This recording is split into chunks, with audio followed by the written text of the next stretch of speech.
കേരളത്തിൻ്റെ നിയമസഭാ തെരഞ്ഞെടുപ്പ് കഴിഞ്ഞു എന്നുള്ളത് നിങ്ങൾക്ക് എല്ലാവർക്കും അറിയാം. അതിൻ്റെ റിസൾട്ട് വരാനിരിക്കുന്നത് മെയ് 4-നാണ്.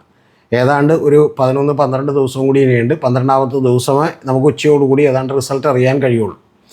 അപ്പോൾ അത് പൂർണ്ണമായും വന്നതിന് ശേഷമാണ് മുഖ്യമന്ത്രി ആരാകണമെന്നും ഏത് പാർട്ടിയാണ് ഗവൺമെൻറ് ഉണ്ടാക്കാൻ വിളിക്കേണ്ടത് എന്നുമൊക്കെ ഗവർണറൊക്കെ ആലോചിക്കാൻ തുടങ്ങുള്ളൂ.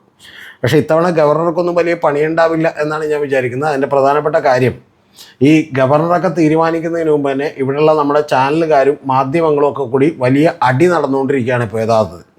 അത് നിങ്ങളൊക്കെ ശ്രദ്ധിച്ചു നോക്കിയാൽ കാണാം. എൻ്റെ പ്രിയപ്പെട്ട പ്രേക്ഷകർ ഓർക്കണം. കാരണം വിനു വി ജോണൊക്കെ തന്നെ എന്താണ് സംഭവിച്ചാലും ശരി നമ്മുടെ വി ഡി സതീശനെ മുഖ്യമന്ത്രിയാക്കി അടങ്ങൂ എന്ന് പറയുന്ന വാശിയിലാണ് അവർ കുറേ നാളുകളായിട്ട് വർക്ക് ചെയ്തുകൊണ്ടിരിക്കുന്നത്. പണ്ട് അദ്ദേഹത്തിനൊരു ഇൻ്റർവ്യൂ എടുക്കാൻ ചെന്നപ്പോൾ തന്നെ അദ്ദേഹത്തെ ഇവർ ക്യാപ്റ്റനായിട്ടൊക്കെ അവതരിപ്പിക്കുന്നതൊക്കെ നിങ്ങളൊക്കെ ശ്രദ്ധിച്ചിട്ടുണ്ടോ? അപ്പോൾ അങ്ങനെ ശ്രദ്ധിച്ച് അവതരിപ്പിച്ചിരുന്നു. ഇപ്പോഴും അവർ അതിന് നിരന്തരമായി പണിയെടുത്തുകൊണ്ടിരിക്കുകയാണ്. ഇലക്ഷൻ കഴിഞ്ഞിട്ടുണ്ടെങ്കിലും ജനങ്ങൾ എന്ത് ചെയ്തോട്ടെ, പിണറായി വിജയനെ മാറ്റണമെങ്കിൽ മാറ്റിക്കോട്ടെ എന്ന് വിചാരിച്ചിട്ട് ഇല്ലാത്ത വിള്ളൽ ഉണ്ട് എന്നൊക്കെ ഇവർ പറഞ്ഞുകൊണ്ടിരിക്കുകയാണ്. വയനാട്ടിലെ വീട്ടിൽ വെള്ളമില്ല, വെള്ളം കിനിയുന്നുണ്ട്. അത് കൃത്യമായിട്ട് പറഞ്ഞാൽ നമുക്ക് എതിരഭിപ്രായമൊന്നുമില്ല. അപ്പോൾ ഇതൊക്കെ പറയുന്നതിനിടക്ക് തന്നെ യഥാർത്ഥത്തിൽ നമ്മുടെ ഇത് ആദ്യം ഏഷ്യാനെറ്റാണ് ഇത്തരത്തിൽ ശ്രമിച്ചുകൊണ്ടിരുന്നതെങ്കിൽ ഇപ്പോൾ അതിൻ്റെ ഒപ്പം വളരെ ശക്തിയായി ശ്രമിക്കുന്നത് UDFിൻ്റെ PR ഏജൻസി ആയിട്ടുള്ള ജമാഅത്തെ ഇസ്ലാമിയാണ്. ജമാഅത്തെ ഇസ്ലാമി എന്ന് പറഞ്ഞിട്ടുണ്ടെങ്കിൽ അവരുടെ ചീഫ് സ്ട്രാറ്റജിസ്റ്റായിട്ട് വരുന്നത് C. ദാവീദാണ്. അദ്ദേഹമാണ് നമുക്കറിയാം മാനേജിങ് എഡിറ്റർ മീഡിയ വണ്ണിൻ്റെ, അതുപോലെ മാധ്യമം പത്രവും. ഈ രണ്ട് മാധ്യമവും മീഡിയ വണ്ണും അതുപോലെ തന്നെ ഏഷ്യാനെറ്റിൻ്റെയും സ്വന്തം മുഖ്യമന്ത്രി എന്ന് പറയുന്നത് വി ഡി സതീശനാണ്. സതീശനാക്കാൻ വേണ്ടി അവർ ശ്രമിച്ചുകൊണ്ടിരിക്കുകയാണ്. അപ്പോൾ ഇങ്ങനെ ഏഷ്യാനെറ്റൊക്കെ ഏതാണ്ട് ഉന്തി ഒരു പരുവത്തിന് സൈഡിൽ കൊണ്ടുവന്ന് വെച്ചിരിക്കുകയാണ്. അപ്പോഴാണ് ഈ വി ഡി സതീശനൊക്കെ തന്നെ മുഖ്യമന്ത്രി ആകുമെന്ന് വിചാരിച്ചിരിക്കുമ്പോഴാണ് പെട്ടെന്ന് രമേശ് ചെന്നിത്തലയും ഏതാണ്ട് ഒതുങ്ങി എന്ന് വിചാരിച്ചിരിക്കുമ്പോഴാണ് പെട്ടെന്ന് നമ്മുടെ KC വേണുഗോപാൽ മുഖ്യമന്ത്രി ആയേക്കും എന്ന് പറയുന്നൊരു തോന്നലുണ്ടാകുന്നത്. ഉടനെ തന്നെ അത് മീഡിയ വണ്ണിന് സഹിക്കാൻ പറ്റിയില്ല. പ്രത്യേകിച്ച് നമ്മുടെ നിഷാദ് റാവുത്തർക്കോ അല്ലെങ്കിൽ അജിംസിനോ ഒന്നും തന്നെ സഹിക്കാൻ പറ്റിയില്ല. അവരൊക്കെ സടകുടഞ്ഞ് എഴുന്നേറ്റു. അവർ വളരെ കൃത്യമായി പറഞ്ഞൊരു കാര്യം എന്ന് പറഞ്ഞാൽ റാഞ്ചരുത് വിജയം എന്നുള്ളതാണ് KCയോട് പറഞ്ഞത്. ഈ റാഞ്ചുക എന്ന് പറഞ്ഞാൽ പണ്ടൊക്കെ നമ്മളൊക്കെ കേട്ടിട്ടുള്ള ഒരു കാര്യം അറിയാം. ഈ കഴുകനൊക്കെ വന്ന് എന്ത് ചെയ്തിട്ട് പോകും, പരുന്തൊക്കെ വന്ന് കോഴിക്കുഞ്ഞുങ്ങളെ റാഞ്ചിക്കൊണ്ടുപോകും. അപ്പോൾ അതുപോലെ പരുന്തൊക്കെ വന്ന് റാഞ്ചുന്നത് പോലെ ഈ പറയുന്ന KC താങ്കളൊരു പരുന്തായി വന്നിട്ട് ഇവിടുത്തെ വിജയം റാഞ്ചിക്കൊണ്ട് പോകരുത്, താങ്കൾ കാണിക്കുന്നത് വളരെ മോശമാണ് എന്ന് പറഞ്ഞുകൊണ്ട് എന്ത് ചെയ്തു, ഈ ഇല്ലാത്ത KCയുടെ പുറത്ത് ഒരുപാട് ആരോപണങ്ങളൊക്കെ ഇവർ ഉന്നയിച്ചു. അപ്പോൾ അത് ഒരു ദിവസം മാത്രമല്ല, ഇവർ നിരന്തരമായി ഇത്തരത്തിലുള്ള ചർച്ചകളൊക്കെയാണ്. സത്യത്തിൽ KCക്ക് അത്ര വലിയ ഇമേജ് ഒന്നും ഉണ്ടായില്ല. പക്ഷേ ഇവരൊക്കെ കുറ്റം പറയാൻ തുടങ്ങിയപ്പോൾ ആളുകൾക്ക് തോന്നി KC കുറച്ചും കൂടി നല്ല ആളായിരിക്കും എന്നുള്ളൊരു തോന്നൽ കേരളത്തിലെ ജനങ്ങൾക്കുണ്ടായി. അപ്പോൾ അതൊക്കെ കഴിഞ്ഞ് ഇങ്ങനെ നിൽക്കുമ്പോഴാണ് ഈ ചർച്ച നടന്നതോടുകൂടി ആകെ പുലിവാലായി. കാരണം KCയെ പിന്തുണക്കാനായിട്ട് നിരവധി ആളുകൾ വന്നു. അതിലേറ്റവും ആദ്യത്തേത് നമുക്കറിയാം, MLA ആയില്ലെങ്കിലും മുഖ്യമന്ത്രി ആകാം എന്ന് പറഞ്ഞുകൊണ്ട് നമ്മുടെ പ്രിയപ്പെട്ട മൂവാറ്റുപുഴ MLA അദ്ദേഹമാണ് ഏറ്റവും ആദ്യമേ തന്നെ വന്നത്. മാത്യു കുഴൽനാടനാണ് വന്നത്. അപ്പോൾ അതിനുശേഷം പിന്നെ റോജി M. ജോൺ വന്നു. പിന്നെ ഈ പറയുന്ന പോലെ അവരുടെ ആളുകളുടെയൊക്കെ ബഹളമായിരുന്നു. അപ്പോൾ ഇതിനേക്കാളൊക്കെ മുമ്പ് ഈ ചർച്ച തുടങ്ങി വെച്ച ഒരാളുണ്ട് കേട്ടോ. അദ്ദേഹത്തിൻ്റെ പേര് മുഹമ്മദ് ഷിയാസ് എന്നാണ്. അദ്ദേഹത്തിന് കൊച്ചിയിലേക്ക് സീറ്റ് മേടിച്ചു കൊടുത്തു എന്നുള്ളത് കൊണ്ട് അദ്ദേഹം വളരെ ആത്മാർത്ഥമായി എറണാകുളം ജില്ലയിൽ നിന്ന് തന്നെയാകണം മുഖ്യമന്ത്രി എന്ന് പറഞ്ഞു. എറണാകുളം ജില്ലയിൽ നിന്നാകുമ്പോൾ എൻ്റെ പ്രിയപ്പെട്ട പ്രേക്ഷകർ തെറ്റിദ്ധരിക്കരുത്, അദ്ദേഹം ഹൈബി ഈഡനെയോ അല്ലെങ്കിൽ ഈ പറയുന്ന പോലെ കളമശ്ശേരിയിൽ മത്സരിച്ച ഗഫൂറിനെയോ ഒന്നും ആലോചിച്ചിട്ടല്ല പറഞ്ഞത്. പകരം ഇനി മുഹമ്മദ് ഷിയാസിനെ പോലും അദ്ദേഹം ആലോചിച്ചുകൊണ്ടല്ല പറഞ്ഞത്. നമുക്കറിയാം പറവൂരിൽ നിന്ന് മത്സരിക്കുന്ന വി ഡി സതീശനെ ആഗ്രഹിച്ചുകൊണ്ടാണ്. അപ്പോൾ ഇതൊക്കെ രണ്ടും തന്നെ വലിയ തോതിലുള്ള പ്രതികരണം ഉണ്ടാക്കി.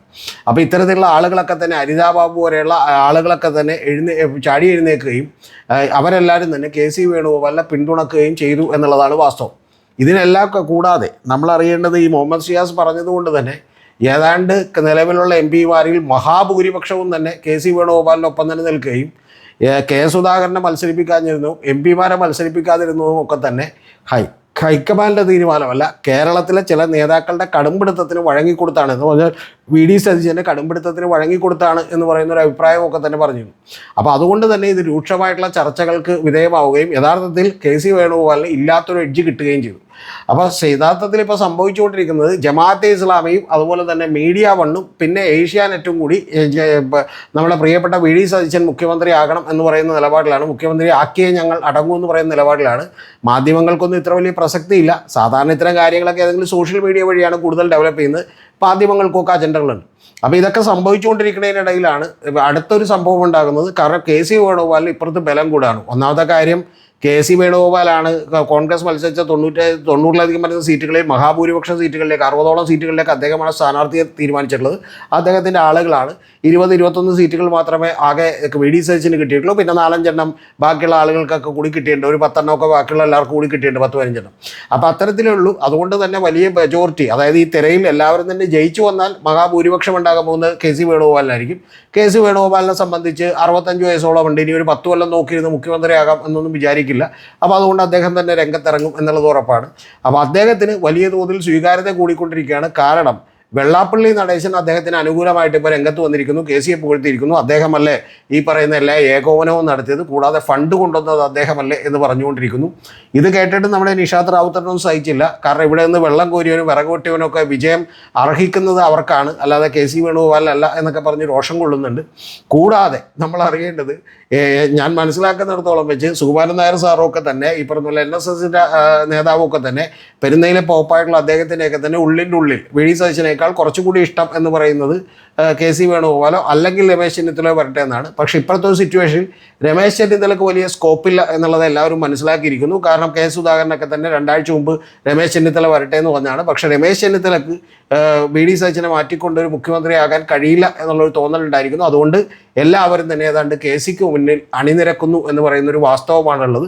അപ്പോൾ അത്തരത്തിൽ മാധ്യമങ്ങളും ചില പ്രത്യേക സംഘടനകളും ഒക്കെ തന്നെ വി.ഡി. സതീശനെ പിന്തുണക്കുമ്പോൾ മറ്റ് ചില സംഘടനകൾ, ഭൂരിപക്ഷ സംഘടനകളൊക്കെ തന്നെ കെ.സി. വേണുഗോപാലിനെ പിന്തുണക്കുന്ന ലെവലിലേക്ക് എത്തിയിരിക്കുന്നു. എന്ന് പറഞ്ഞാൽ കേരള രാഷ്ട്രീയത്തിൽ വളരെ ഭിന്നമായിട്ടുള്ള ഒരു കാര്യം ഉണ്ടായിരിക്കുന്നു എന്നുള്ളതാണ് ഏറ്റവും വലിയ വാസ്തവം.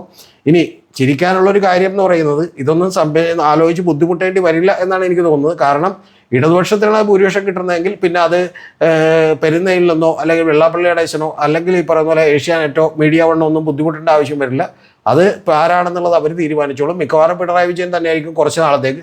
ഇനി അതല്ല, പിണറായിയെ മാറ്റാൻ തീരുമാനിക്കുകയാണെങ്കിൽ തന്നെ ആ പാർട്ടിയും CPM ഒക്കെ അതിന് കരുത്തുള്ള പാർട്ടിയാണ്.